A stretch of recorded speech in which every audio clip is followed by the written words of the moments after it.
Okay, increasing and decreasing introduction. ठीक है, हम लोग इस चैप्टर को कुछ इस तरीके से करेंगे कि पहले मैं इंक्रीजिंग एंड डिक्रीजिंग करा दूंगी, इसके बाद हम 6.3 ना करके 6.5 करेंगे, 6.2 से जंप लगाएंगे 6.5 पे। कारण है उसके पीछे, बोथ आर इंटर रिलेटेड। ठीक है, ऐसा मुझे फील होता है and you will also feel शायद।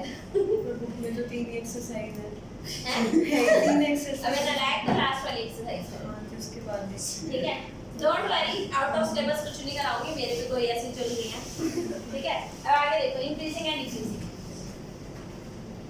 आप लोग वेरिएशन जानते हैं ना, variation, direct variation and inverse relation, वो जानते तो हो? नहीं रिलेशन जानते? का है, वेरिएशन, चलो ओके, रिलेशन का है, अरे छोड़ो यार, चैप्टर नहीं पढ़ा क्यों? आप लोग क्या ही पढ़ते हो। एक ग्राफ ये है, ग्राफ में मतलब बस टेम्पलेट है। ठीक है जी, समझे क्या? दिस इज x, मतलब a I will draw here and second I am going to draw here. And Gauri और Japan the same है। ठीक है, अब मैं दो चीजें इधर ड्रॉ करूंगी। ठीक है, मुझे बताना क्या डिफरेंस है। One is this, other is ये क्या increase लिखते और हो? decrease हो रहा है, increasing and decreasing. and decreasing. So how can we define what is increasing and what is decreasing? ठीक है, अगर आपने x को बढ़ाया, अगर आपने x को बढ़ाया और y भी बढ़ गया, तो हम उसे क्या बोलते हैं? Increasing. समझे?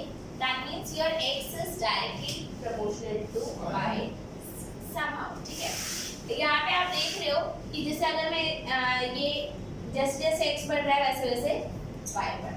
इधर क्या हो रहा है? देखो, x तो इंडिपेंडेंट क्वांटिटी है, वो तो बढ़ेगी बढ़ेगी, x आपकी बढ़ेगी ही बढ़ेगी, लेकिन x के बढ़ने के साथ क्या हो रहा है?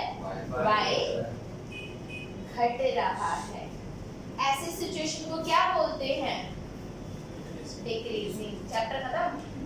Yes. आपने समझ लिया है क्या होता है इंक्रीजिंग, क्या होता है डिक्रीजिंग? हाँ, क्यों आज?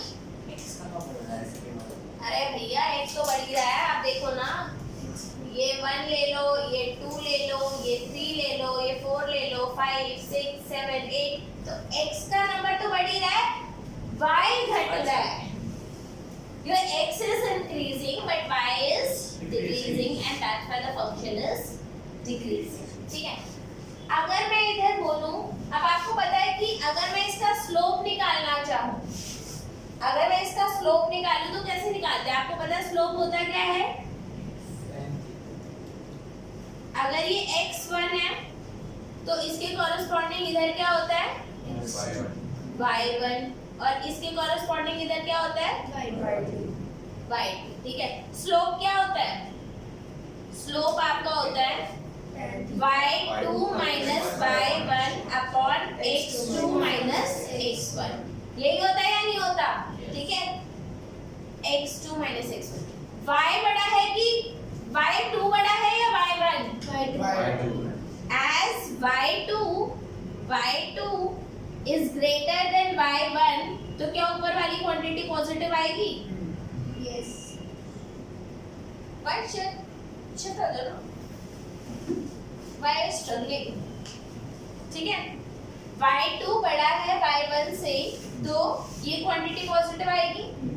अपॉन में x2 बड़ा है, तो क्या ये भी पॉजिटिव आएगी? Yes. तो क्या ये ओवरऑल टर्म जो है वो पॉजिटिव है? Yes. क्या मैं कह सकती हूँ स्लोप पॉजिटिव है? Yes.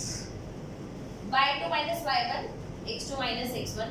और वहीं पर अगर ये बहुत छोटे चेंज हो, मतलब आपका y2 जो है वो बस स्लाइटली बड़ा है y1 से, तो क्या मैं इसको dy लिख सकती हूँ? dy होता क्या है? Change in y। क्या होता है?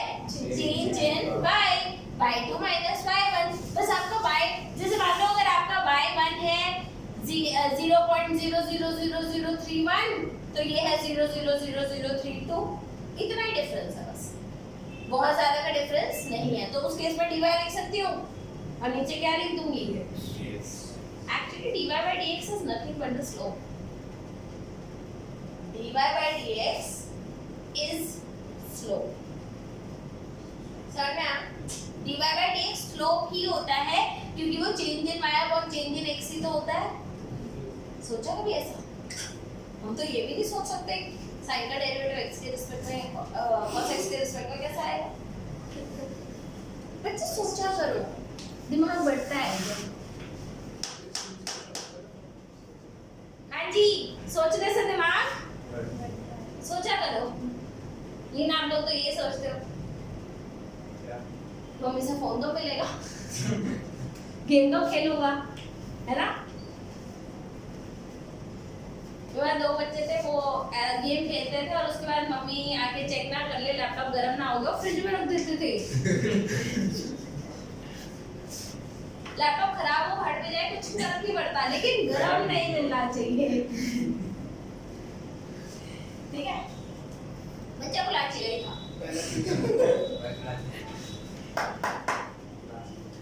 ठीक है। सो ये समझ में आया। तो स्लोप अगर पॉजिटिव है, अगर स्लोप पॉजिटिव है तो फंक्शन इंक्रीजिंग है, और स्लोप क्या है, dy by dx पॉजिटिव है तो इधर क्या हो रहा है, स्लोप। अब इधर देखो, स्लोप देखो, अब इधर ध्यान से देखो, स्लोप निकालते हैं। ये है आपका x1, ये क्या है x1, इसके रिस्पेक्ट में ये क्या है y1, ये क्या है x2, इसके रिस्पेक्ट में ये क्या है ये क्या है y2। स्लोप निकाले क्या, स्लोप क्या होता है y2 माइनस y1 अपॉन में x2 माइनस x1। कौन बड़ा है, y1 या y2? y1 is greater than y2 as y1 is greater than y2, तो y2 minus y1 पॉजिटिव होगा कि नेगेटिव? समझ में आ गई बात। ऊपर जो टर्म आएगी वो नेगेटिव है, जो नीचे आएगी वो पॉजिटिव है। नेगेटिव अपॉन पॉजिटिव का आंसर क्या आता है, नेगेटिव।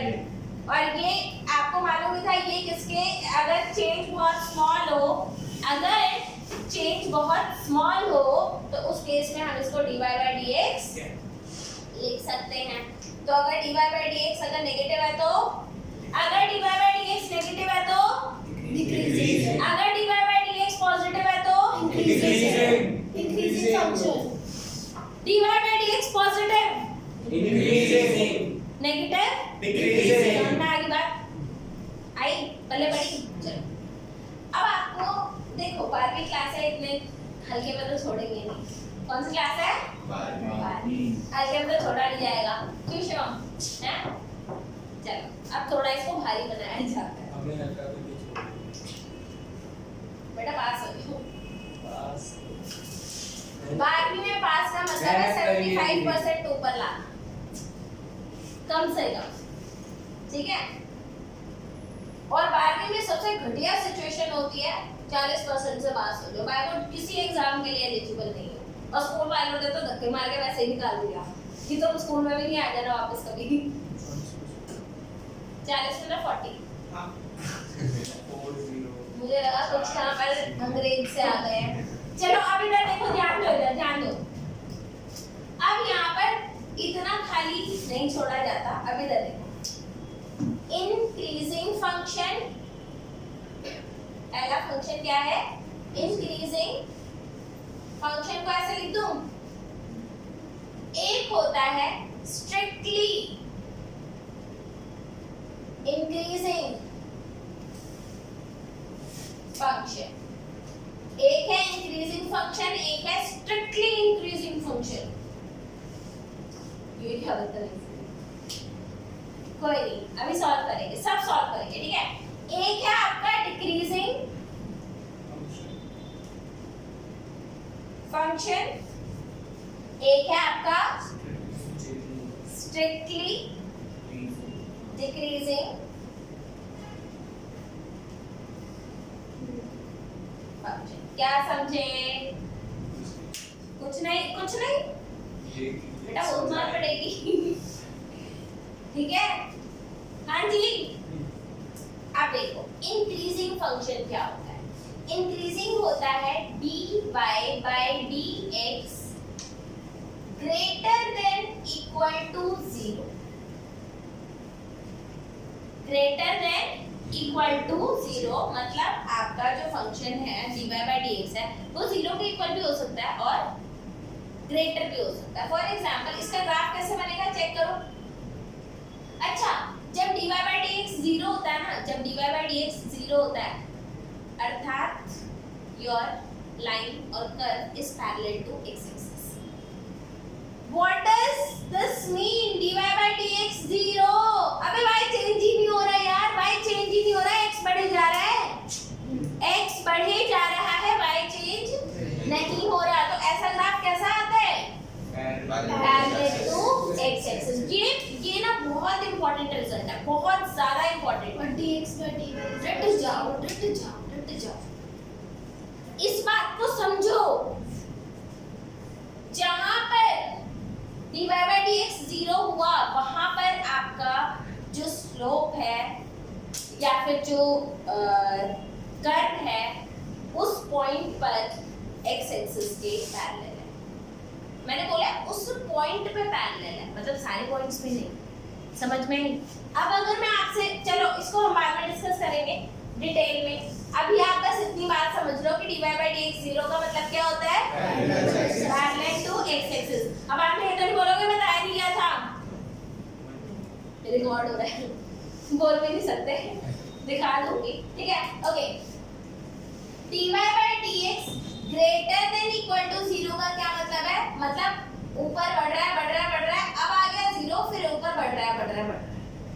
मतलब एक टाइम पे बढ़ रहा था, फिर कांस्टेंट हो गया, फिर बढ़ रहा था। मैंने क्या बोला? बढ़ रहा था, कांस्टेंट हुआ, डिक्रीज नहीं हुआ। समझो इस बात को, डिक्रीज नहीं हुआ, लेस देन 0 नहीं हुआ है, इक्वल टू 0 हुआ है। समझ में आई या नहीं आई बात? ठीक है, लेस देन 0 नहीं। Strictly increasing function dy by dx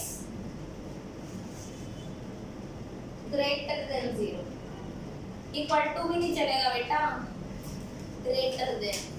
जैसे मम्मी पापा ने कहा भाई 90% या 90% से ऊपर नंबर ले आओ, इंक्रीज। दी ग्रेटर देन 0 मतलब क्या है? 0 से क्या बड़ा होगा? नंबर ही तो होगा, स्लो हमेशा नंबर ही तो निकलेगा, तो 0 ही होगा। Derivative that is try to understand. इसका ग्राफ हमेशा कैसा आएगा? ध्यान दे, इसका ग्राफ स्ट्रेट, इसका ग्राफ हमेशा, अब जैसे मान लो ये फंक्शन है, किसी भी पॉइंट पे ये फंक्शन ना तो कांस्टेंट हुआ, 0 का मतलब ये होता है बच्चे की कांस्टेंट हो गया, y2 - y10 है ना उस पॉइंट पे। समझ में आई बात? आप अभी ये मत सोचो डेरिवेटिव क्या है क्या नहीं है, अभी try to understand the concept. समझ में आया? अगर कहीं पर भी डेरिवेटिव 0 है मतलब उस पॉइंट पर वो x एक्सिस के पैरेलल है, x एक्सिस के पैरेलल आएगा। समझ में आया? अब इधर ना तो ये कहीं पे कांस्टेंट हुआ, ये सिर्फ बढ़ रहा है, कांस्टेंट कहीं पर नहीं हुआ। अब आपको डिक्रीजिंग फंक्शन समझ में आ गया होगा, dy by dx less than equal to 0।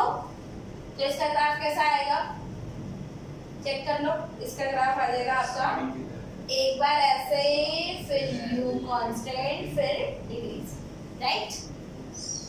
Strictly decreasing, बहुत प्यार से समझ में आ गया। dy by dx less than 0 only less than 0, there is no equal to का साइन। तो ये कैसा सा आ जाएगा जी? आपका ऐसा आया, और ये फंक्शन सिर्फ और सिर्फ डिक्रीज हो रहा है लाइक दिस। समझ में आई ये बात या नहीं आई? आई बात समझ में? इतना पहले तो ढंग से नोट डाउन कर लो, ढंग से नोट डाउन कर लो, कि मेक योर नोट्स प्रॉपर्ली। चलो भाई कुछ क्वेश्चंस देखो। जैसे अगर आपको बोला जाए y is equals to 3x plus 5, right? अब मैंने बोला prove that this function is strictly increasing throughout its domain. क्या करना है? Prove that the number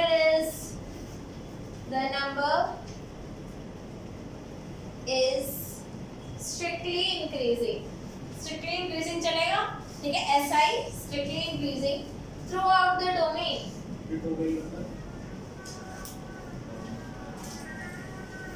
domain x की फैमिली होती है बच्चे, x फैमिली जल्दी सुन लो बोला था, ठीक है? Is this clear? ठीक है भाई। अब देखो करना कुछ नहीं है, dy by dx निकालो। क्या आया? 3 dy by dx की वैल्यू क्या आई? 3 पॉजिटिव है कि नेगेटिव है? पॉजिटिव। और any value of x it is positive, hence it is proved that the number is strictly increasing throughout its domain. Then domain का मतलब नहीं, मतलब इसमें कुछ ऐसी बातें बोलोगे ना सर और मैडम आके मारेंगे, ठीक है? बोलना नहीं होता, दिल में रखना होता है। आई बात समझ में? ठीक है? मुश्किल था क्वेश्चन? नहीं ना? एक्चुअली ये क्वेश्चन इसकी औकात से बहुत नीचे था। नहीं सार्कास्टिकली हंस रहा है लड़का। चलो ओके, अब एक और क्वेश्चन करते हैं, थोड़ा सा इंटरेस्टिंग, थोड़ी औकात में लाते हैं। अब रंजीत को भी मजा नहीं आया, बच्चों वाले क्वेश्चन बनाओ। ओए नजरे बोर्ड पर, फंक्शन है आपका e की पावर x, फंक्शन है आपका e की पावर x का डेरिवेटिव बोलो। e की पावर x। सच में पता है? यस। सच में? यस। झूठ नहीं बोलना। अब इधर देखो, इसका डेरिवेटिव क्या होगा? dy by dx बोलो। e की पावर x। अब मुझे कैसे पता है पॉजिटिव है कि नेगेटिव है? x तो कुछ भी हो सकता है, x तो कुछ भी हो सकता है, and e is a constant। अब कैसे पता लगाएं? देखो e का नेगेटिव x तीन केस बनाओ। Case 1 when x is greater than 0, case 1 when x is greater than 0, case 2 when x is smaller than 0, case 3 when x is, तीन case बनाते हैं। जब आपका x greater than 0 है तो e की power x, since x is greater than 0 तो e की पावर x हमेशा greater than 0 होगा। e एक कांस्टेंट है यार, 1.7 समथिंग कुछ वैल्यू होती है इसकी। तो किसी अब 3 की पावर है, पॉजिटिव है, हमेशा पॉजिटिव ही तो रहेगा यार, ठीक है? तो ऑलवेज पॉजिटिव, आप इधर लिख दो ऑलवेज पॉजिटिव। समझ में आई बात? Case 2 when x is less than 0, ठीक है? e की पावर माइनस x हो जाएगा, नेगेटिव ही तो है। क्या मैं e की पावर माइनस x को लिख सकती हूँ 1/e की पावर x? लिख सकती हूँ, नीचे वाली टर्म पॉजिटिव ही तो है। अब वो 1/में है, छोटी हो जाएगी, लेकिन कभी भी नेगेटिव नहीं। भाई 1 में 1 करोड़ भी लिख दो, है तो पॉजिटिव ही, नेगेटिव तो नहीं हो जाएगा। आई बात समझ में? तो आप इधर लिख दो always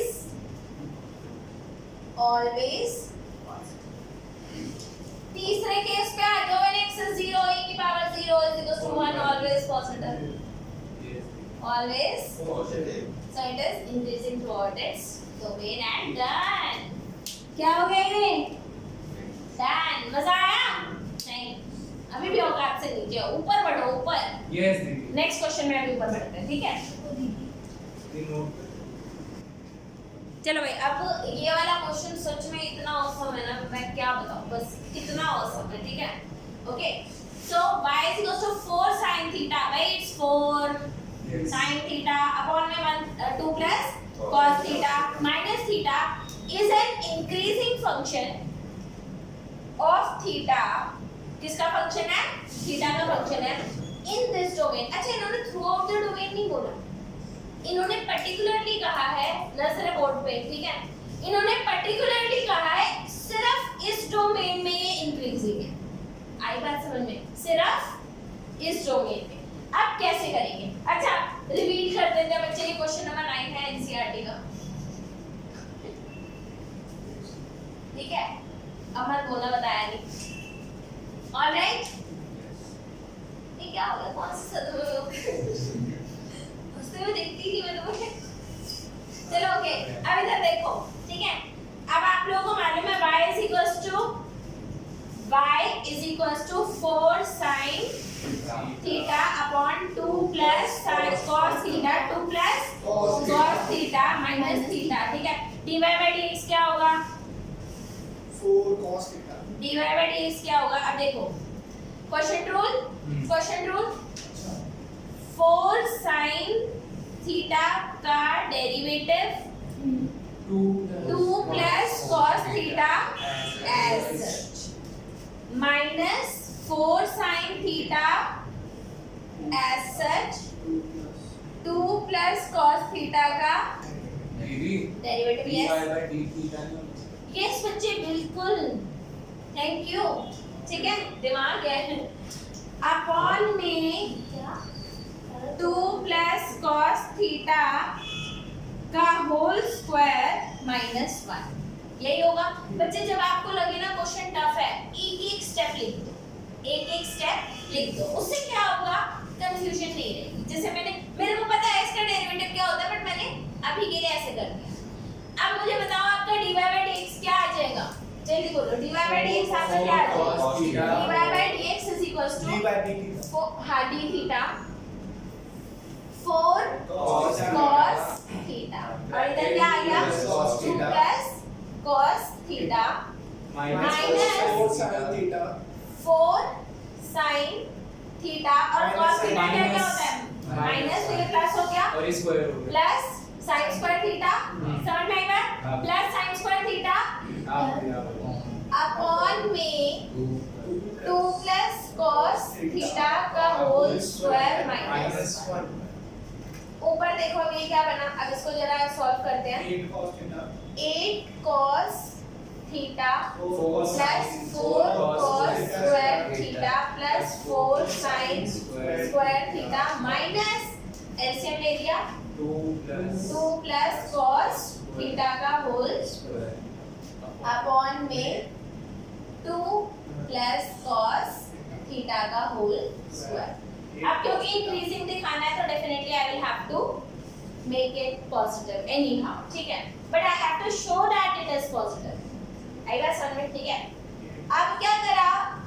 8 cos theta plus 4 sin square theta plus cos square theta is equals to 1। समझ में आएगा? Yes. Great. minus 4 cos theta minus cos square theta। आई बात समझ में? हाँ हाँ बेटा फॉर्मूला लगाओ ना। 4 cos theta cos a plus b का whole square, a plus b का होल स्क्वायर। अप्लाई डायरेक्ट कर दिया बच्चे थोड़े हो यार, डायरेक्ट कर दिया। अप्लाई a plus b का होल स्क्वायर, ठीक है, अपॉन में 2 plus cos theta का होल स्क्वायर। 4 से 4 कैंसिल, 4 से 4 cancel. 4 cos 8 cos theta minus 4 cos theta, 4 cos theta minus cos square theta upon में 2 plus cos theta का होल स्क्वायर। ऊपर से क्या कॉमन ले दूं? क्या कॉमन लूं? cos theta कॉमन ले दो, cos theta कॉमन ले दिया, ब्रैकेट में क्या बचा? 4 minus अपॉन में 2 plus cos 2 plus cos theta का होल स्क्वायर। अब ध्यान से सुनना, बहुत ध्यान से सुनना, ठीक है, 3 टर्म्स है हमारे पास। क्या नीचे वाली टर्म कभी जीवन में नेगेटिव हो सकती है? क्योंकि स्क्वायर है, तो नीचे वाली टर्म कभी जीवन में नेगेटिव नहीं हो सकती। तो ये वाली टर्म जो है अपॉन के नीचे वाली टर्म हमेशा पॉजिटिव है, ठीक है। 4 माइनस cos थीटा कभी नेगेटिव हो सकता है? 4 माइनस cos थीटा नहीं क्यों? क्योंकि वो उसकी हाईएस्ट वैल्यू है। cos थीटा की मैक्सिमम वैल्यू 1, 4 माइनस 1 3। अब बेटा आया 3 आया, ठीक है। आई बस में cos थीटा की मिनिमम वैल्यू -1 बेटा लाया। केवल मैं ही थोड़े बोला है, तुम भी हो। दिमाग वेस्ट कर 4 माइनस -1 5 प्लस 5 आ गया पॉजिटिव। तो क्या ये टर्म कभी नेगेटिव हो सकती है? क्या ये टर्म कभी नेगेटिव हो सकती है? नहीं, यानी कि ये टर्म भी पॉजिटिव है। सुन लो, ये भी पॉजिटिव है, ये भी पॉजिटिव है। एक मिनट cos थीटा का ग्राफ बनाओ, cos थीटा का ग्राफ बनाओ। तो cos थीटा ऐसा होता है, ठीक है, और ये होता है π/2। तो आपका 0 से π/2 के केस में, 0 से π/2 के केस में cos थीटा पॉजिटिव है। 0 से π/2 के केस में cos थीटा पॉजिटिव यहाँ पर ध्यान दो, positive multiply by positive, positive divided by positive, तो the net result is your positive. hence the function is increasing. एक मिनट पहले मैं कंप्लीट कर दूं, ठीक है। क्या होता अगर सेम क्वेश्चन इसकी जगह अगर π/2 से पाई दे रखा होता, अगर π/2 से लेकर के पाई दे रखा होता तो सेम क्वेश्चन क्या होता? नेगेटिव। क्यों बच्चे ध्यान दो, ये पॉजिटिव है, ये पॉजिटिव है, लेकिन ये इसको नेगेटिव बना देता। अब बोलो, यही बोला था, आए समझ में आई बात? तो जो क्वेश्चन दे